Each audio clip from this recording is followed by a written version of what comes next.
हरेर्नाम हरेर्नाम हरेर्नामेव केवलं कलौ नास्तेव नास्तेव नास्तेव गतिरन्यथा। बृहन्नारदीय पुराण से ये श्लोक उद्धृत है और इस श्लोक में कहा जा रहा है कि इस कलयुग में भगवान के नाम के सिवाय दूसरा कोई उपाय नहीं है। और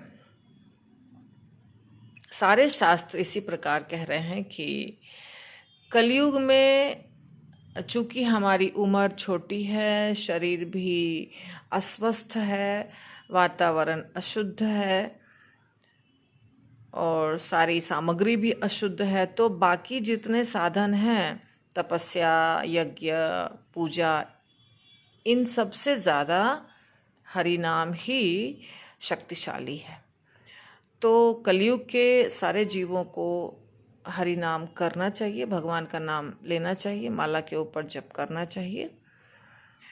भगवान अपनी पूरी शक्ति नाम में दे दिए हैं। एक भक्त थे हरिदास ठाकुर, चैतन्य महाप्रभु के समय, जो दिन भर में 3 लाख बार नाम जप करते थे। उसके सिवाय कुछ खाते पीते नहीं थे। तो उनमें इतनी शक्ति थी कि जब उनके पास एक वेश्या आई, उनको विचलित करने के लिए, उनके नाम को बर्बाद करने के लिए, उनको दूषित करने के लिए राजा के आज्ञा पर, तो 3 रात वो बैठ बैठ करके चौखट पे सुनी उनका नाम जप और वो शुद्ध भक्त बन गई। इसी प्रकार हम देखते हैं अजामिल की कथा में कि अजामिल मृत्यु के समय सिर्फ एक बार नारायण, वो भी अपने पुत्र को पुकारा तो विष्णुदूत पहुंच जाते हैं और यमदूत उनका प्राण नहीं हरण कर पाते हैं। ऐसी ही एक कथा है महाराष्ट्र के जनाबाई संत की, जो बहुत नामनिष्ठ भक्ता थी। वो हमेशा भगवान का नाम लेती रहती थी। तो एक बार कबीरदास जी मिलने आए कि बहुत बड़ी संत हैं, तो जाकर दर्शन करता हूँ। तो उन्होंने देखा कि 2 औरतें गोबर के उपले के लिए झगड़ रही हैं। तो ऐसे ही उन्होंने पूछ लिया कि आपका नाम क्या है, तो उन्होंने बताया कि मेरा नाम जनाबाई है।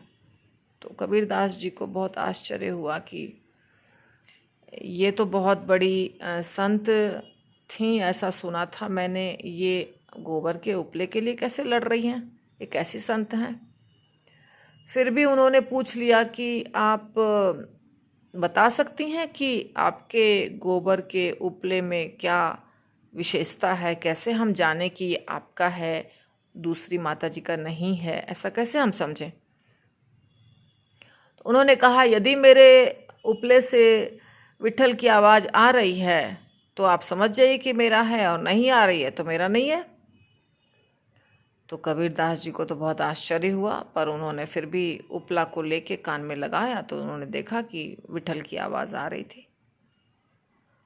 तो इतना ज़्यादा शक्ति है नाम में कि आसपास के वातावरण में वो नाम का जो वाइब्रेशन है, कंपन है, वो फैल जाता है और उसको अब्जॉर्ब कर लेता है। किसी किसी भक्त के हड्डियों से नाम की आवाज़ आती है, वो जहाँ रहते हैं वहाँ से नाम की आवाज़ आती है, उनके हर सेल से, हर रोम से नाम की आवाज़ आती है। तो ये हमारे जप करने के ऊपर निर्भर करेगा कि हम किस प्रकार से जप कर रहे हैं, क्या भाव है जप करने का, और कितना ज़्यादा श्रद्धा है भगवान नाम के प्रति।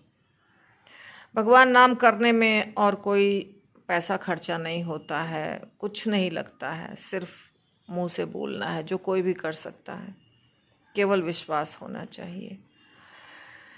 तो हमें भगवान नाम अवश्य करना चाहिए। जो कर रहे हैं वो बहुत अच्छी बात है, जो नहीं कर रहे हैं वो कृपा करके हरे कृष्ण कृष्ण कृष्ण हरे हरे, हरे राम राम राम हरे हरे, इसका जप करिए। हरि बोल।